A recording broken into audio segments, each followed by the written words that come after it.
Good morning. Exam is nearby, so I'm trying to complete the entire chapters. तो हम आज बात कर लेते हैं आज़ाद हिंद फौज की द्वितीय विश्व युद्ध के बीच भारतीयों ने राष्ट्रीय भावना को उद्वेलित करने में आज़ाद हिंद फौज की प्रमुख भूमिका थी। आज़ाद हिंद फौज की स्थापना सितंबर 1942 ईस्वी में कैप्टन मोहन सिंह ने कर ली थी, किंतु अक्टूबर 1943 ईस्वी में सिंगापुर में सुभाष चंद्र बोस ने आज़ाद हिंद फौज की सरकार की स्थापना कर इसमें एक नई जान डाल दी। जापान ने अंडमान और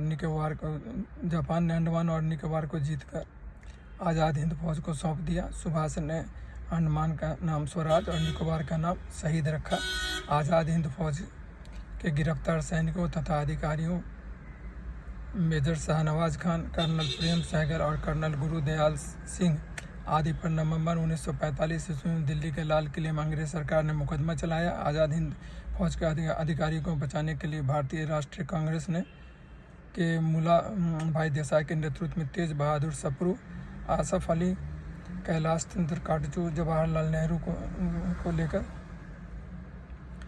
आज़ाद हिंद फौज बचाव समिति का गठन किया गया। उपरोक्त लोगों के वकालत करने के बाद भी ब्रिटिश सरकार ने आज़ाद हिंद फौज के अधिकारियों को फांसी की सज़ा सुनाई, किंतु जन आंदोलन और विरोधी तेवर को देखकर तत्कालीन वायसराय लॉर्ड वेबल ने उक्त अधिकारियों की सज़ा माफ़ कर दी। सुभाष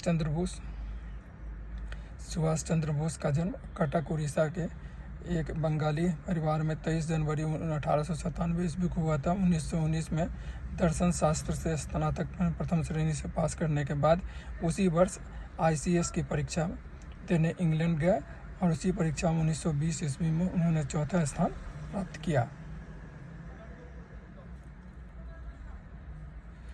भारत में रॉलेट एक्ट, जालियांवाला बाग हत्याकांड जैसे अंग्रेजी शासकों के कृत्य को देखकर उन्होंने अप्रैल 1921 में ICS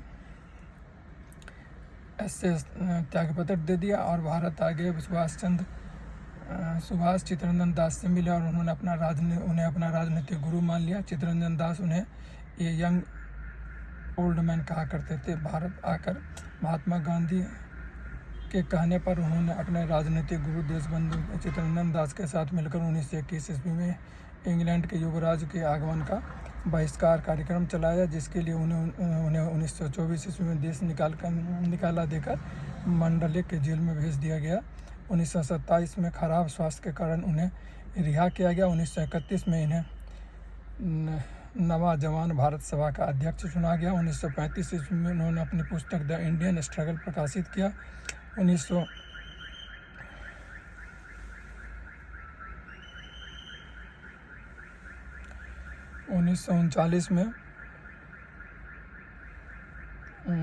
इन्होंने भारतीय राष्ट्रीय कांग्रेस के हरिपुर अधिवेशन की अध्यक्षता की थी और त्रिपुरी अधिवेशन में उन्होंने महात्मा गांधी समर्थित राष्ट्रीय पट्टाभी सीतारामैया को हराया और अध्यक्ष बने, लेकिन महात्मा गांधी से मतभेद हो जाने के कारण 1939 ईस्वी में कांग्रेस अध्यक्ष पद से उन्होंने इस्तीफा दे दिया और इसी वर्ष कांग्रेस के अंदर फॉरवर्ड ब्लॉक का गठन किया गया। 1939 में त्रिपुरी अधिवेशन में जैसे पट्टाभी सीतारामैया को पराजित कर पुनः अध्यक्ष चुने गए। 1940 ईस्वी में ब्रिटिश शासन द्वारा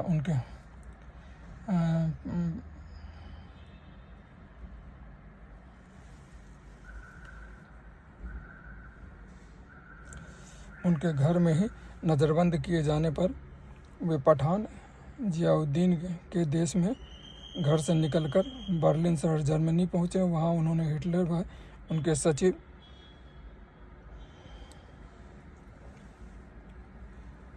रिबेट्रोप से मुलाकात की।